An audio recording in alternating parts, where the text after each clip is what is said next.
Rich, you with us? Eddie, I'm right here. There you are. I see you. How are you, sir? I'm doing just fine. Busy day, but it's all good. It's all good as long as we keep a focus and keep ourselves um, up and ready for just about anything. Now, when we talk about anything, yesterday's topic was fear. It came up a few times hmm yesterday, and as we have our segments here Tuesdays, you get a hold of me earlier and ask, what the community has been talking about, Right. and I think it's a perfect way to uh, directly attack our problems that we are having.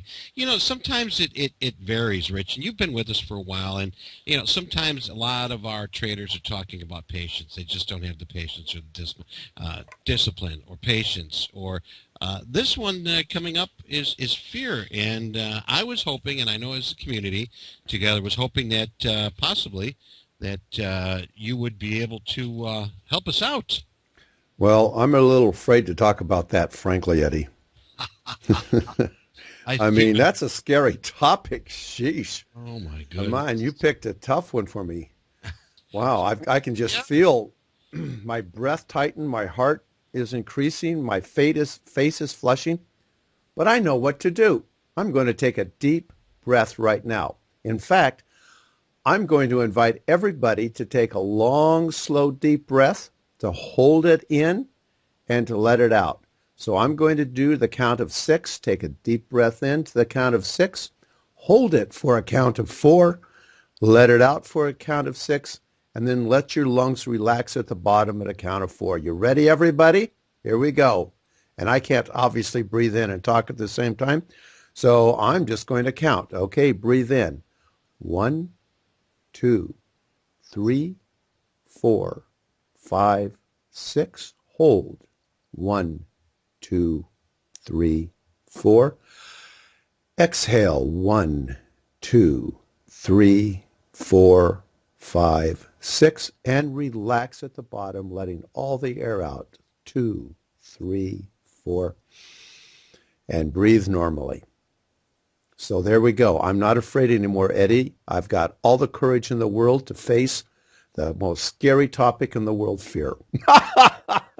Oh, thanks a lot, Rich. Rich will be with us next Tuesday. We're cured. We're cured. I can see. I can see. Yeah. Just call me Lazarus. Yeah. uh, uh, you know, we do talk about breathing a lot, and as far as I don't know, Rich. You know the honeymooners, right? Yeah. You've seen the honeymooners. You I'm remember? old enough. Yes, when Ralph gets a little mad at Ed, he goes pins and needles, needles and pins.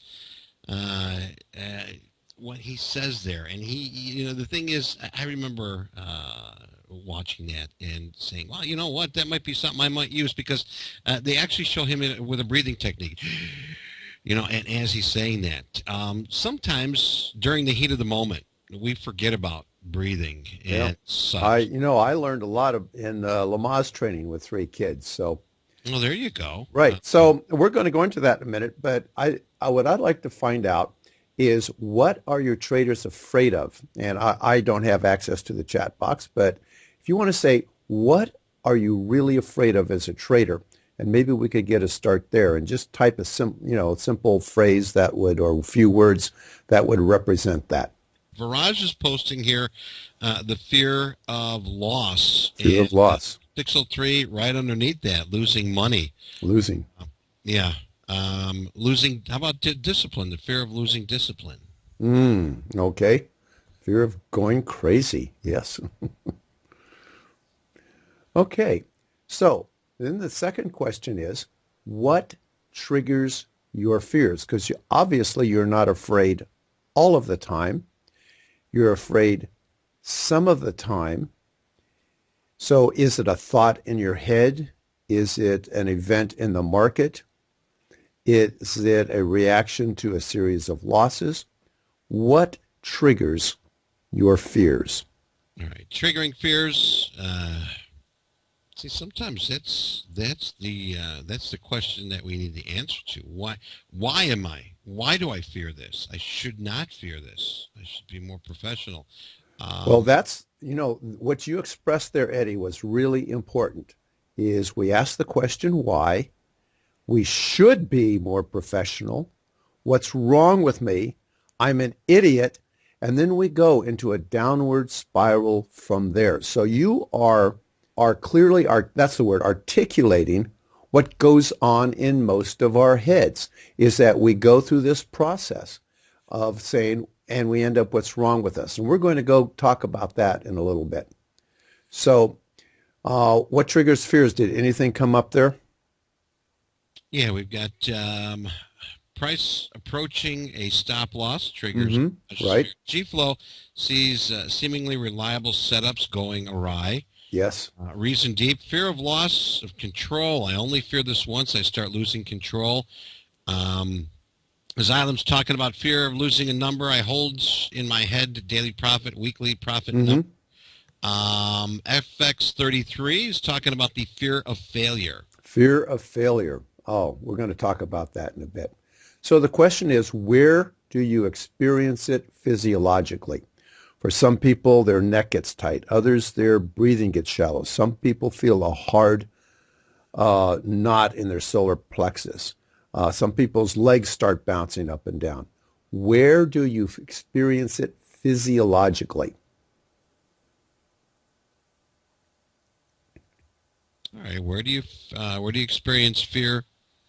FX33 says stomach and legs. Stomach and legs, great. All right. Sean talking about fear of not knowing.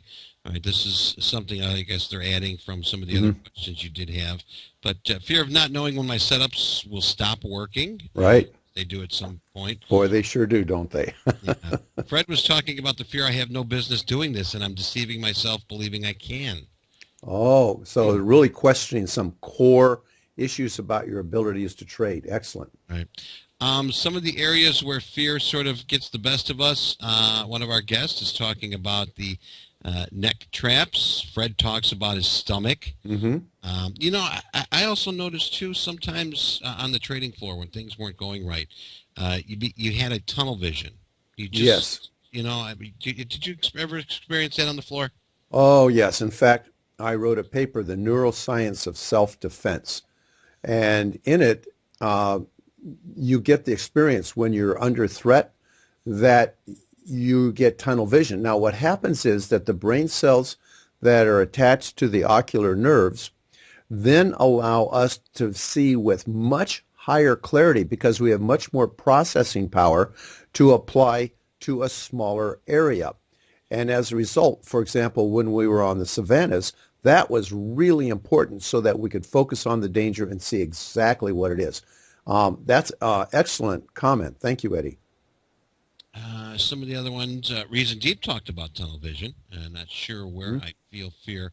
Saiba says, when I trade gold, I still feel like I have an ice cream cone shoved down my throat, but I don't trade with crude. Now, that is so descriptive. I love that. Now, the thing is, he says, but I don't with crude, so Sai is probably more comfortable with the crude, and maybe you're telling yourself that your gold's just not something you like to trade. Okay, and the final question before we move on is, what works to ameliorate your fears? What do you do? What has worked in the past for you?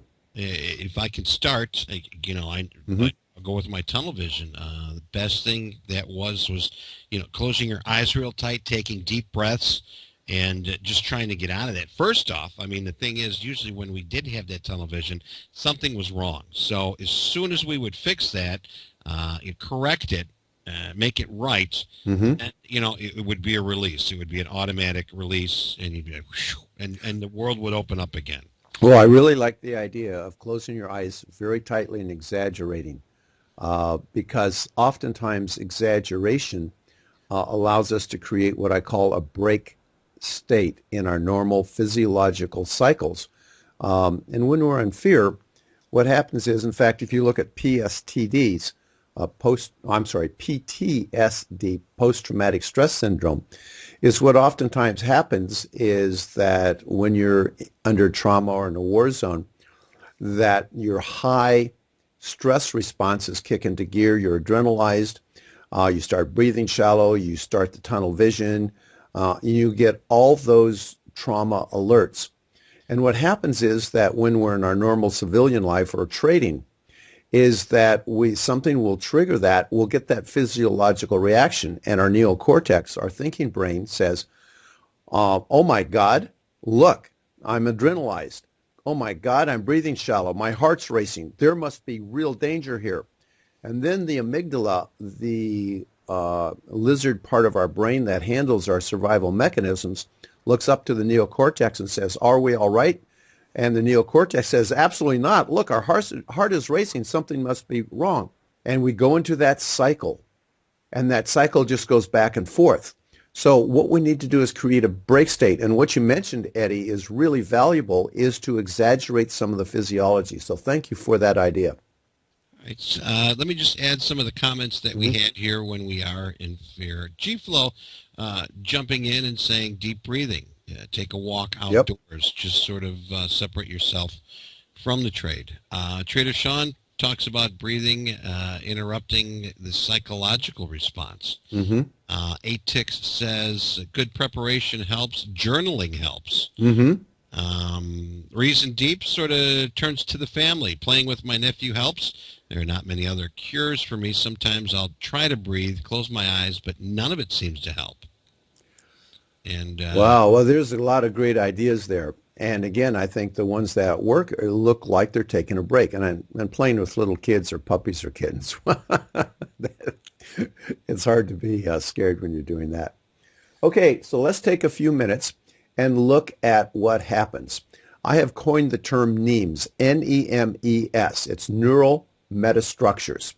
And we have neural metastructures from our long time ago ancestors who lived on the savannas and had to just survive every minute of the day for a living. And these NEMS automatically kick in our fear and trauma responses, as we just talked about. They change our entire physiology and our brain. When we're in fear, we are trading from a different brain than when we are relaxed. And we wonder why we wake up the next day. Why did we do that? Why did we make that dumb trade? Why did we hang in there with that losing one? Well, and then we swear we'll never do it again. And then that's because we're making that commitment from our neocortex, the thinking, rational part of our brain. But when we're in fear, we have a different part of our brain that takes over. And it's a good thing because the thinking part of our brain is far too slow. You know, for example, I was running in the woods a couple of years ago and on this trail, and all of a sudden I found myself flying sideways, moving my feet up, landing on my shoulders, rolling over, and when I looked back, there was a coiled rattlesnake in the path. Now, if my neocortex had said, oh, there's an object there, it's about 6 feet long and it's about an inch wide, and it's got this curl, and it's making this noise, you know, there's no way that I could have gotten out of the road in time. And these NEMS, these very primitive structures that come from survival are important, and they will take over our brains. And what we can do here is a couple of things, and I think a couple of people mentioned things that were close to this. One is exaggeration until exhaustion and laughter.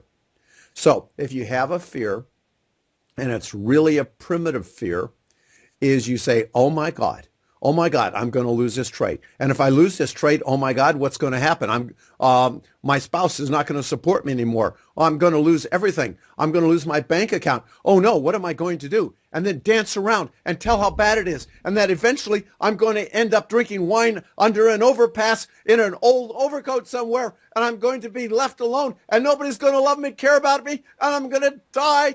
And nobody's going to even find my body. And then through the upshift breathing, which we just described, 6 counts in, hold for 4, 6 out, hold for 4. And those holds are really important because they give your physiology a different message. And by the end of that, your body will be totally exhausted. And so you were going to say something, Eddie.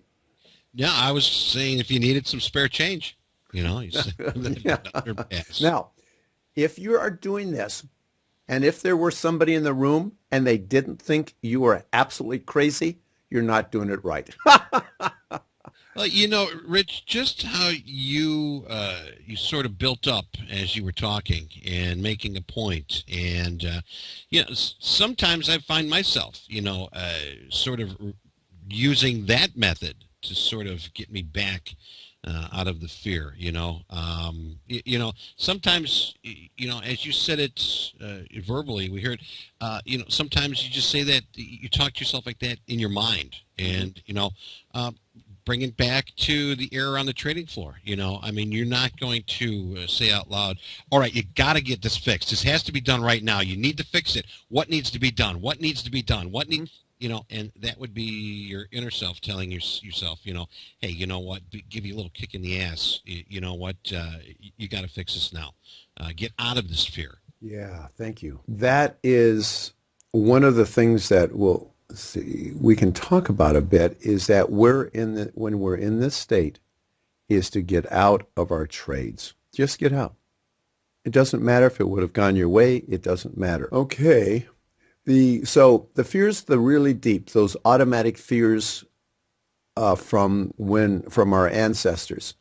One way to work on those is the exaggeration, build it up, make it really bad, make it so bad that it's really bad, and then do the upshift breathing.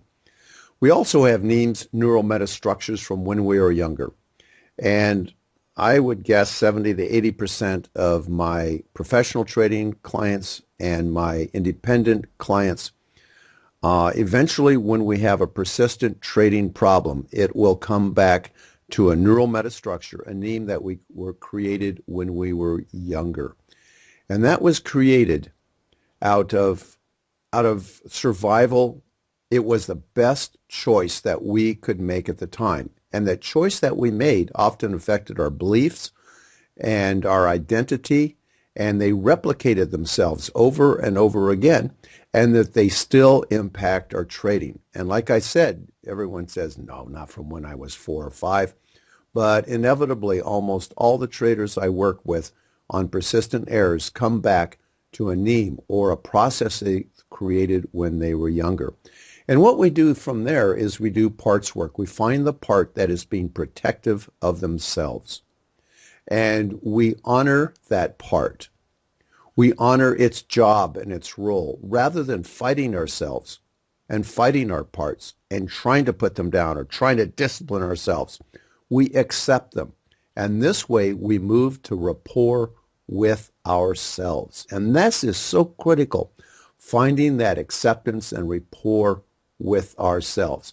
Now, it's hard to do part works by yourself, and hence that's why we include some coaching in some of the programs that we do that get down to those pieces that are there for good intention, but for trading create disastrous results. Rich, I appreciate that. As we are talking about fear, we'll probably still be talking about fear this week. But Rich, I know that we've got some time. I got you here just for a few more minutes. I have posted, and I will post again. You do have the opportunity here for your program talking about the from start to success. Can you tell us a little bit about that? Right. Let's see. That start to success. That was a webinar that I believe I did. Okay, you know what? Which one? Okay. What we do is we got a number of things going. We got a boot camp coming up starting at the 1st of July. And the boot camp includes our online course. It includes personal coaching. It includes weekly coaching webinars and a lot of homework to really nail down the issues that we're talking about today, like fear.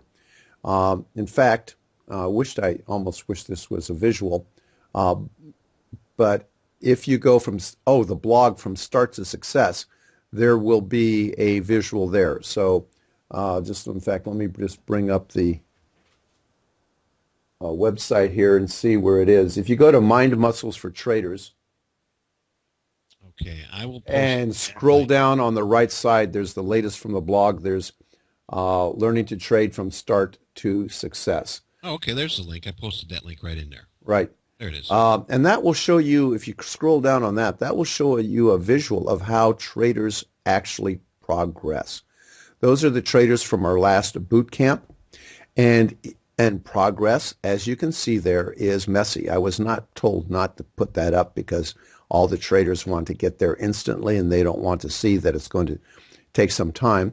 But for me, that's okay. For those traders, they can go play somewhere else. I'm only interested in the traders who are willing to be transparent, to look at themselves, take responsibility, and really enjoy improving their own trading game internally. So if that scares anybody off, I thought, fine, they're probably not going to be happy here anyway. So yes, thank you for bringing up that blog and the boot camp. If you go to mindmusclesfortraders.com, there is and you go to courses, there's the boot camp, and you can take a look at the details there. That starts in July. And there's an application, and in that application, if you mention Topstep, I'll give your application top priority. We already have about 3 times as many applications as we do slots. This is only for about 20 traders. And I interview everybody personally, and as a result, we get just a great group of traders. The last group has created their own mastermind group and are still supporting each other a month after the series stopped. And that's because we had them really support and mentor each other and teach them how to do that in a way that was had positive outcomes rather than normally the advice given in the normal conversations we have. We created a structure called the Mirror to Peer program. And in that, we teach you how to mentor somebody. And this is not easy. There's some very subtle distinctions here on how to support somebody to find their own path. We all love to give advice. We all want to tell people how their path should look like, but that turns out to be counterproductive. Allowing people to discover their own path is what builds resilience and power. All right, so Rich, Xylem here has a question. He says, do you feel you've mastered your NEMIs? If so, are you able to trade with clarity and advantage now? Have I mastered, I missed the word there, my what? Your NEMES. Your NEMIs. Oh, your names, okay. Names? No, I haven't mastered my names. In fact, this is really a great question because I believe in my model that our life is like a wave, and we get triggered, we find something new, we discover it, and the more we learn to be aware of our needs and the more we can work through them, each successive one gets easier and easier.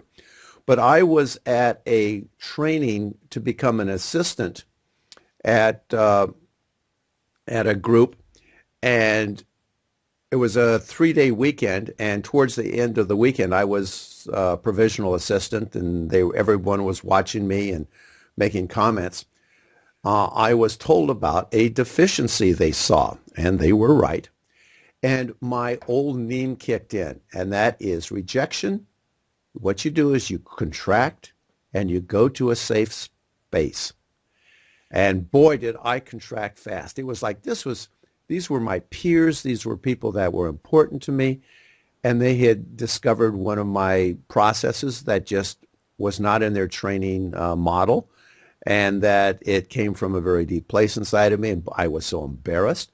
I just contracted right away. And I immediately thought to myself, well, I don't want to be an assistant. I don't want to da. And so, but I wisely knew that I was triggered. I knew in real time that I was downshifting. So I said, let me give this some thought rather than reacting out of that mean place. So I walked out of the room. I took some deep breaths and gave it some thought and said, I can stay here. How does that feel? And I imagined myself staying there. And all of a sudden, that old name just felt so silly. And I came back and I said, you know, I'm ready to go. And I really appreciate you pointing out that process. And let me tell you about that process in me. And let's work on this together. And they were all over that. Yes, let's do that. But it was that name that was triggered. And I fully expect for the rest of my life to enjoy discovering all those old processes, to enjoy figuring things out. And as traders, that is a lifelong process. And what that means is that when something goes wrong, we're triggered or whatever, we can just go, oh, this is part of what I do.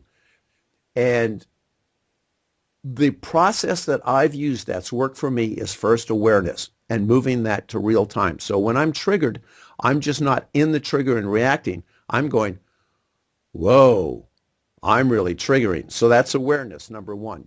The second is acceptance. So rather than saying, you idiot, what are you doing? You're not supposed to be doing this anymore. You're supposed to trade. You're supposed to be a professional. You're supposed to be better than that. So rather than that, I go, okay, I have a name that's triggered. I accept that. Now I can be curious about it. Wow, what triggered that? That is fascinating. I got a part of me that I didn't know was there. And the next is to cooperate with it, to accept it, cooperate, talk to that part, find out what its intentions are, be interested in it. And now what we're doing through awareness, acceptance, curiosity, and cooperation, we are gaining rapport with ourselves. Right. I think that's one of the most important things is building rapport, especially with ourselves. I mean, it's going to build a lot behind it, and it's going to keep your head forward and keep you thinking straight. Well, that's a really good point in that uh, as you do this, that's going to build a foundation for a lot of things. And the more you do it, the easier it gets. Sometimes I can feel myself being triggered. I feel myself start to go down and say, well, this is interesting. Do I want to go to that old place? No. I'll take a breath and I'm back. And so as a result, whereas, honestly, when my wife used to criticize me, and of course, never criticize something that I really was at fault for, never. But I used to contract, and sometimes I'd contract for 3 or 4 days. And now my contractions under the same situation are for milliseconds sometimes. So practice makes perfect. It will never end. And our job is not to be perfect. Our job is to enjoy the journey of self-discovery. Well, Rich, I appreciate you being with us here today. And as always, we will take your words and carry them with us throughout the rest of the week. Well, thanks, Eddie. I so enjoy our conversations together. They just really get me excited. You can tell by the tone of my voice. I just love the answers from the people, the comments that they make, and your wisdom on this also. And by the way, I am giving a webinar in, what time is it? 1 hour, no, in an hour and a half on persistent trading mistakes. It's oversubscribed, but if you get in early, you'll probably get in. If you go to mindmusclesfortraders.com, mindmusclesfortraders.com, right on the first panel there is registration for the webinar. It's totally free. So if you want to join us there, we're going to be talking about persistent trading mistakes, and we're going to touch on and go into a little more depth on some of the things we talked about today. Fantastic. Thank you, Rich. MindMusclesForTraders.com. There's the link. That'll get you to it right away. And make a point to make that. So get there early, right? You said right. Oversubscribe. Get there early. No pushing, no shoving. Just tell them that Rich said. Well, Topstep people always have my top priority. And in fact, for the boot camp, if you put Topstep in the application, I'll move that to the top of the pile. All right, Rich. Appreciate it. And Rich, thank you very much. Have yourself a fantastic week. Have a fantastic webinar. Enjoy the holiday, and we'll get back to you next Tuesday. Hey, looking forward to it. Take good care of yourself, Eddie. Thank you, sir. Take care, Rich. Bye-bye.